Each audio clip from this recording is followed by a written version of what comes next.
No vídeo de hoje nós vamos conversar um pouco sobre Space Invaders, que é uma novela da Nona Fernandes, publicada originalmente em 2013 e que chegou aqui ao mercado editorial brasileiro em 2021 pela editora Moinhos. Acho que como a maior parte das pessoas que eu conheço que entraram em contato com este livro aqui, a primeira vez que eu ouvi falar de Space Invaders foi graças a Perry Smith, que sempre recomenda efusivamente este livro aqui, e exatamente por conta disso eu fui criando certa expectativa com relação a essa leitura, e eu diria que esse livro ele não apenas, enfim, contemplou a minha expectativa, as minhas expectativas, como também superou todas elas. Então a narrativa aqui criada pela Nona Fernandes se estende de 1980 a 1994 e acompanha um grupo de amigos que está tentando se lembrar de uma colega da época da escola chamada Estrela Gonzalez. E nessa tentativa de recuperação por meio da memória coletiva, esse grupo de amigos vai se dando conta de maneira cada vez mais nítida de que por trás daquela época inocente da escola, ou melhor dizendo, simultaneamente a toda aquela inocência do período escolar, os anos finais da ditadura do Pinochet estavam se desenrolando. Então, se de início esses amigos não davam muita atenção a esse contexto político, conforme a narrativa avança, aqueles ecos da repressão vão ganhando contornos cada vez mais definidos, conforme essas crianças vão tomando consciência de todo o horror que estava acontecendo, sobretudo depois que conhecidos e familiares deles começaram a desaparecer, a ser preso, torturado, etc, etc, etc. E claro que esses detalhes eles vêm à tona não só para demonstrar o amadurecimento dessas crianças, que passaram então a olhar mais atentamente para todo esse contexto político, mas também para demonstrar o enfraquecimento de uma ditadura que já não podia, por exemplo, controlar tanto assim a imprensa. Então, informações dessa natureza, dizendo respeito, enfim, a prisões, a torturas, etc., essas notícias começaram a aparecer com certa frequência na mídia. O modo como tudo isso se articula aqui na narrativa é bem interessante, já que esse é um livro coral, no sentido de ser narrado coletivamente por esse grupo de amigos.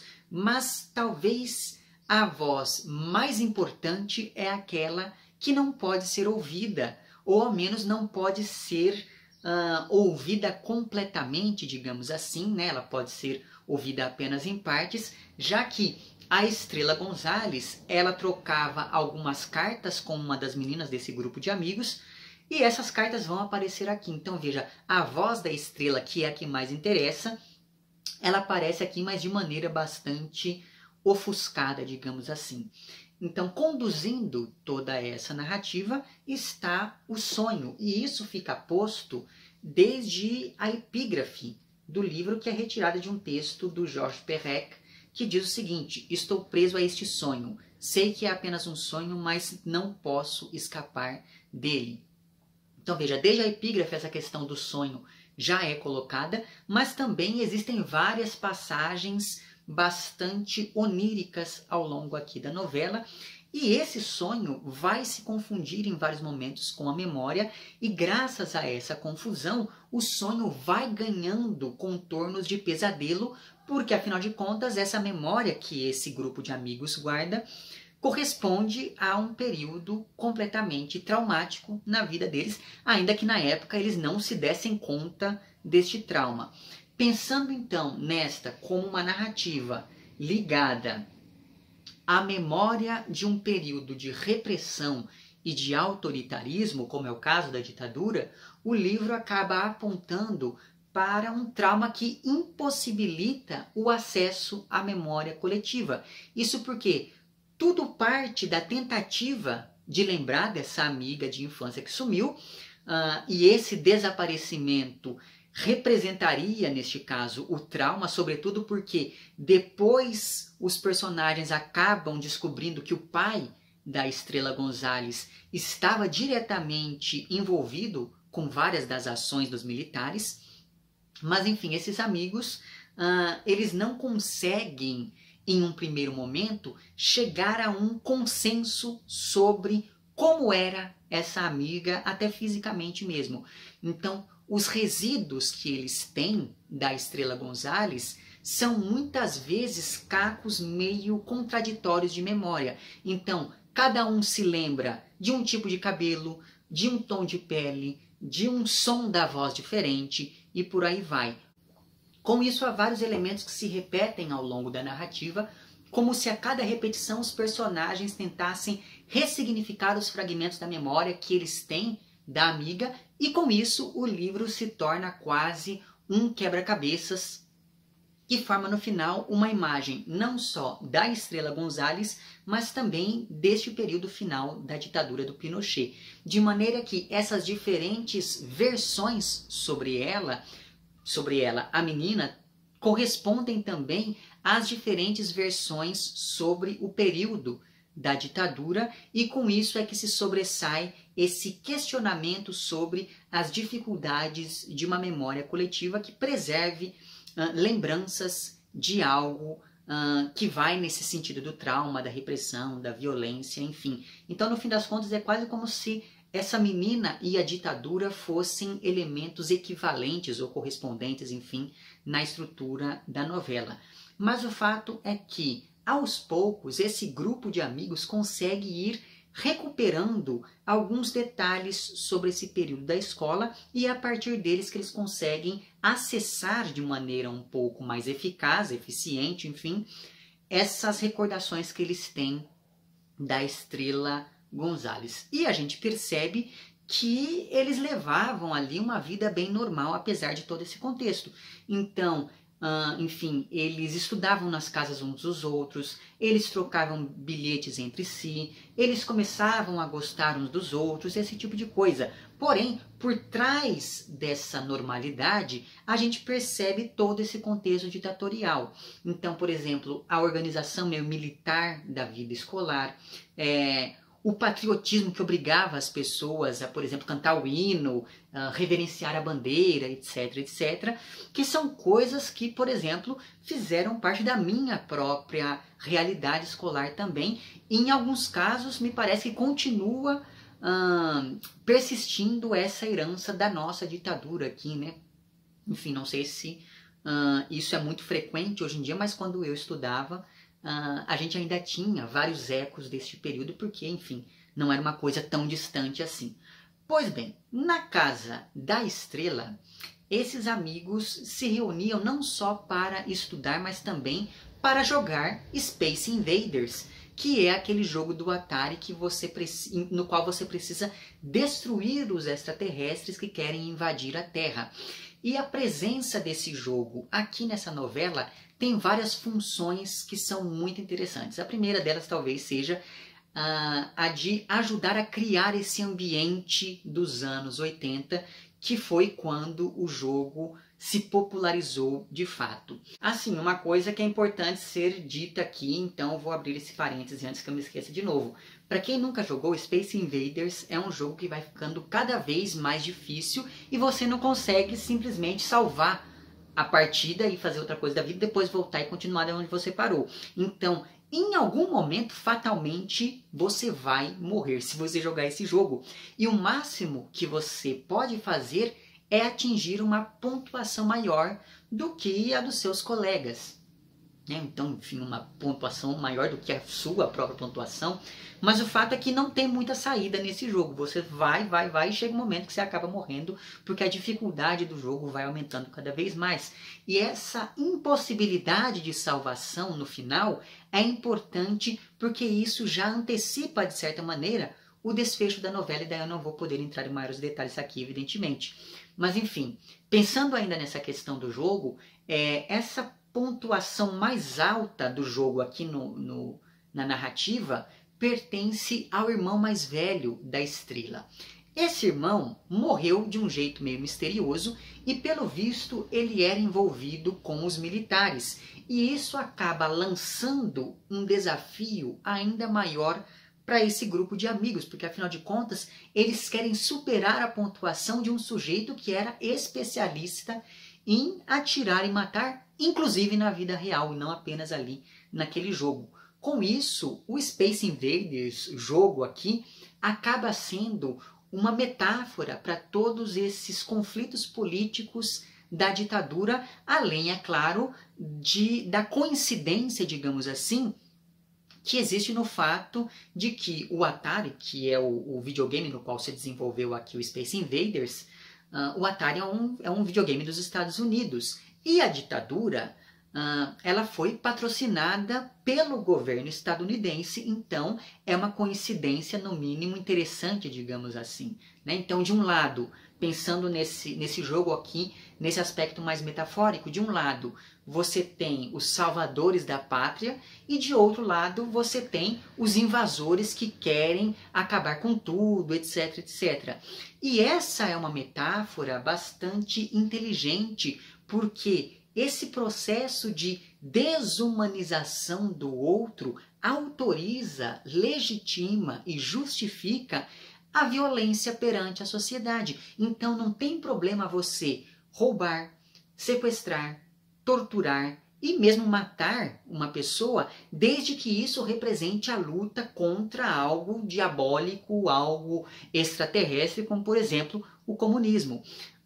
E graças a isso, se é assim, o critério de quem é humano, do que nos faz humano, passa a ser outro, né? Então é muito interessante observar como essa metáfora aqui, ela consegue ampliar ainda mais essa discussão política e que é uma discussão que permanece até hoje em dia. Quando você vê aquelas mesmas pessoas que sempre reclamavam de corrupção, agora dizerem que tudo bem a pessoa ser corrupta desde que ela use esses desvios, enfim, ela use essa corrupção para combater o comunismo e coisas do tipo. Então veja como essa mentalidade ela continua até os nossos dias. E ainda pensando nessa imagem do alienígena que invade tudo e destrói as coisas e blá blá blá, conforme eu fui lendo aqui Space Invaders, eu me lembrei que em outubro de 2019, a primeira-dama do Chile, cujo nome eu não vou me lembrar agora, mas enfim, ela disse em um áudio do WhatsApp, e esse áudio acabou vazando, que os protestos que naquela época ainda estavam começando pareciam uma invasão alienígena e que o governo teria que abrir mão de seus privilégios. Então veja que essa metáfora criada pela Nona Fernandes, ela continua reverberando até hoje em dia meio que no inconsciente das pessoas, né, por uma trágica e infeliz coincidência. Mas enfim, esses protestos que começaram lá em outubro de 2019 são aqueles que culminaram na revisão da Constituição chilena em maio deste ano, agora de 2021, e inclusive a novela ela começa fazendo uma referência direta à implementação dessa Constituição, e essa implementação ela aconteceu em 1980, depois de um plebiscito fraudado pelos militares, ou enfim, um plebiscito bastante polêmico, e essa Constituição valia até muito recentemente. Agora, graças a esses protestos, que a primeira-dama do Chile chamou de invasão alienígena, graças a eles é que isso foi repensado, enfim. Outra coisa que de certa maneira demarca a importância desse jogo aqui na novela é que a estrutura dessa narrativa acompanha a lógica do jogo Space Invaders. Então, você tem 3 vidas, se você morre, dá game over e você começa o jogo novamente. Pois bem, o livro aqui, ele se divide em 4 partes, vida 1, vida 2, vida 3, e depois vem o game over. E cada parte acaba demarcando um pouco do amadurecimento dessas crianças que foram deixando para trás a inocência da infância graças a esse contexto político da repressão. Então elas vão se dando conta de que as coisas estavam se tornando cada vez mais difíceis, cada vez mais insustentáveis, fazendo esse paralelo com a dificuldade do jogo que aumenta conforme o tempo passa. E é curioso perceber que a lógica do jogo se adequa muito bem à lógica da memória, porque O jogo, ele é marcado pela repetição se você não consegue salvar. Então você morreu, você vai voltar desde o início e você tem que repetir tudo aquilo que você fez uma e outra vez. E esse retorno é algo próprio da memória. Esse movimento de olhar retrospectivamente para o passado é algo que é característico de narrativas da memória e que, de certa maneira, se adequa muito bem a essa repetição do próprio jogo. Nesse sentido, por um lado, o jogo perde a sua função lúdica, porque ele passa a dialogar, ou enfim, a representar metaforicamente as mortes da ditadura, mas por outro lado, o ato de jogar rompe com as diferenças familiares desse grupo de amigos, principalmente porque, enquanto o pai da Estrela González colabora com a ditadura, a família de um dos personagens aqui faz parte dos grupos de resistência, o irmão de outro dos personagens ajudou, enfim, a distribuir alguns papéis na rua e depois isso acabou gerando algum tipo de problema. Então, ao dialogar com o jogo, a autora não só traz algo popular e que permite ao leitor se identificar com os personagens, mas também a autora acaba construindo uma narrativa lúdica para abordar temas sérios e ligados ao trauma, à repressão, à violência, à tortura e etc. Então, graças a esse contexto, que é um contexto absolutamente repressivo, a geração dos anos 80 aparece aqui representada por essas vozes meio fantasmáticas dos narradores, e é por isso que de início existe uma dificuldade em definir quem é que está narrando, assim como é difícil também narrar com base nas memórias de um período tão conturbado, porque essas memórias, elas afetam os adultos de um jeito que a realidade não afetava as crianças. Então, no tempo da narrativa, os personagens eles estão vivendo ali a ditadura, mas eles não percebem e por isso eles permanecem alheios a tudo, pelo menos de início. Já no tempo da narração, quando esses amigos se propõem a relembrar o passado, essas pessoas vão se dando conta daquilo que viveram e passam a relacionar as memórias individuais de cada um a essa memória nacional chilena. Então, uma memória que, inclusive, é maior até do que a memória coletiva deste grupo especificamente. E assim, aqueles mistérios e segredos da infância acabam ganhando contornos políticos. E mesmo, por exemplo, um professor que se recusa a explicar um determinado evento, ele deixa de ser visto como alguém autoritário e passa a ser visto aqui como uma pessoa que tinha medo das consequências de falar sobre certos assuntos. E daí você vai ter que ler a novela para saber exatamente a que eu estou me referindo. Então, essa inocência da infância relacionada ao desconhecimento que pauta a ditadura, ao silêncio, ao silenciamento que pauta a ditadura, faz com que algumas coisas se tornem bastante simbólicas ao longo da narrativa. Como, por exemplo, o pai da Estrela, ele não tem a mão esquerda. E isso acaba causando pesadelos terríveis em um dos amigos dela, que acaba vendo ali esse homem trocando a prótese de madeira que ele usava. Enfim, mas eu achei essa questão da mão muito simbólica, porque é significativo pensar nessa ausência da mão esquerda em um governo autoritário de direita. E mais, um menino que se assusta com isso é o mesmo que tem um irmão envolvido com esses grupos da resistência. Então é como se inconscientemente ele percebesse que aquele sujeito ali representa de alguma maneira algo perigoso.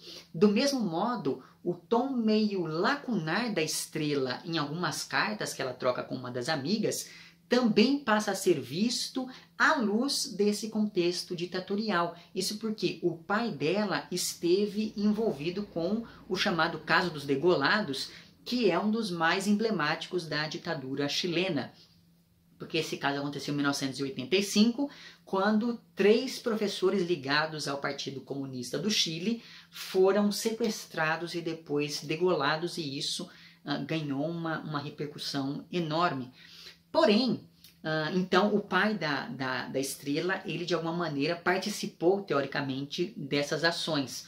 Porém, ao longo da narrativa, a gente percebe que, por mais que a Estrela seja filha de um militar, ela não deixa também de ser uma vítima das circunstâncias, e o final da novela salienta muito bem isso, como se deixasse claro que, de certo modo, todo mundo ali foi vítima da ditadura, porque todo mundo tem que saber lidar com os traumas de ter crescido durante esse período. E por isso, o final deste livro, que é um final meio desesperançado, me fez fazer uma conexão entre essa narrativa aqui e os livros do Roberto Bolanho que eu já li, né, que são livros que também têm esse tom bastante pessimista com relação a essas questões políticas, na maioria das vezes. E daí é muito interessante porque, como eu disse, todo mundo aqui é vítima, porque a ditadura ela só tem 2 lados. Então, ou você faz parte das pessoas que detêm o poder, ou você faz parte das pessoas que vão sofrer por não terem poder algum, né? Então não existe meio termo na ditadura, e a Estrela, por mais que ela ocupe essa posição mais ou menos intervalar, a gente vai acompanhando a narrativa e percebe que, na verdade, ela é tão vítima quanto as outras pessoas. E daí, enfim, para terminar esse vídeo, eu vou ler aqui um trecho que, de certo modo, traduz muito bem esse caráter residual da ditadura na vida desses personagens. Esse trecho aqui está entre as páginas 65 e 66 e diz o seguinte: o tempo não é claro, confunde tudo, revolve os mortos, transforma-os num só, volta a separá-los, avança para trás, retrocede ao contrário, gira como um carrossel de parque de diversões, como numa gaiola de laboratório, e nos enreda em funerais e marchas e detenções, sem nos dar nenhuma certeza de continuidade ou de fuga. Se estivemos lá ou não, já não está claro. Se participamos de tudo isso, tampouco. Mas os vestígios do sonho permaneceram em nós como as marcas de um combate naval destinado ao fracasso. Continuam aí, manifestando-se cada vez que apagamos a luz. Enfim, então, com esse trecho eu encerro o vídeo e deixo aqui o meu convite para que vocês entrem em contato com este livro. É uma novela curtíssima, tem 84 páginas, enfim, na verdade até menos, porque existem várias páginas em branco aqui, separando um capítulo do outro. Tem uma diagramação bastante confortável, então isso acaba facilitando na hora de ler. E como diz a Patti Smith aqui nessa frase que está na 4ª capa do livro, esse daqui é aquele tipo de texto que você pode ler e reler várias vezes, porque a cada releitura novas coisas, eu tenho certeza, acabam vindo à tona. Então, enfim, fica aqui mais essa sugestão. E é isso. Eu ia falar mais alguma coisa, mas eu não me lembro mais do que é, então outra hora eu falo. Enfim, vemo-nos nos próximos vídeos e um amplexo.